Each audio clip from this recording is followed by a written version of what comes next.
আগন্তুক দুৰ্গা পূজালৈ মাজত মাত্ৰ এটা দিন বাকী আছে আৰু বিলেচনা অসম ডিব্ৰুগড় জিলা সমিতিৰ তৰফৰ পৰা সকলোকে দুৰ্গা পূজাৰ শুভেচ্ছা জ্ঞাপন কৰিছোঁ।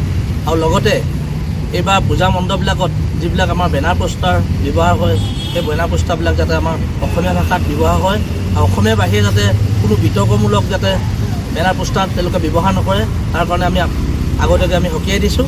আৰু জুবিন দাৰ প্ৰতি শ্ৰদ্ধা জনাই এইবাৰ যাতে পূজা মণ্ডপবিলাক কমিটিসমূহে যাতে সকলো সাংস্কৃতিক অনুষ্ঠান যাতে বাতিল কৰে আৰু লগতে ভাসানন্দা ৰাজপথত যাতে উদ্ভণ্ডালি নৃত্য নকৰে, তাৰ কাৰণে আমি সকলোকে সকীয়াই দিছোঁ।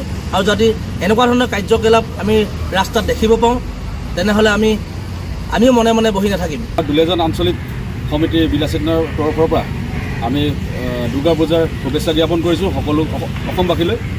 আৰু ইয়াৰ পৰাই আমি দুলীয়াজান আঞ্চলিকৰ পৰা আৰু এটা কথা আমি লগতে জনাব বিচাৰোঁ, যিটো সকলোৱে গম পাইছে যে জুবিনদাৰ অকাল মৃত্যু সাৱটি ল'বলগীয়া হ'ল তেখেতে, গতিকে তেখেতক শ্ৰদ্ধা জনাই পুনৰবাৰ আমি জনাওঁ যে দুলীয়াজান আঞ্চলিকৰ তৰফৰ পৰা কোনো অনুষ্ঠান বিনুষ্ঠানৰ পৰা বিৰত থাকিব।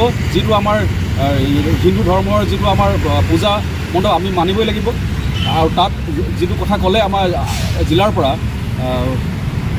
ডিজেটো চলাব নালাগে আৰু উভণ্ডালিটো হ'ব নালাগে আৰু শান্তিপূৰ্ণ এটা পূজা হ'ব লাগে, অনুষ্ঠান বিনুষ্ঠানটোৰ পৰা মানুহ বিৰত থাকিব লাগে।